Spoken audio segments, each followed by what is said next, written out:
শেখ হাসিনা নিজেই directly order দিয়েছেন enforce disappearance মানে গুমের এবং কিলিংয়ের। যতদিন না তাদের এই লিডারশিপকে ট্রায়ালের মধ্যে আনা হচ্ছে, যতদিন না তাদের অ্যাকাউন্টেবিলিটির মধ্যে আসছে, ততদিন তাদের কোনো প্রোটেস্ট করার আসলে করতে দেওয়া হবে না।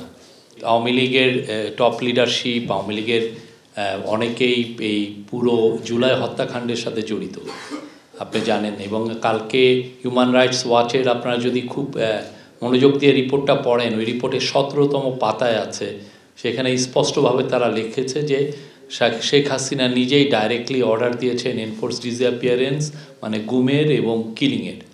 তো তারা অফিসারদের সাথে কথা বলেছে, অফিসাররা হিউম্যান রাইটস ওয়াচকে জানিয়েছে।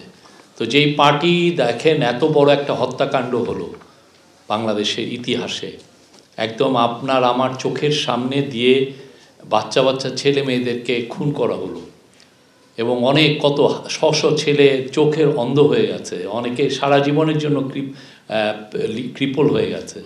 তো তারপরে এদের মধ্যে তো কোনো অনুশোচনা নাই, রিমোর্স নাই, রিগ্রেট নাই।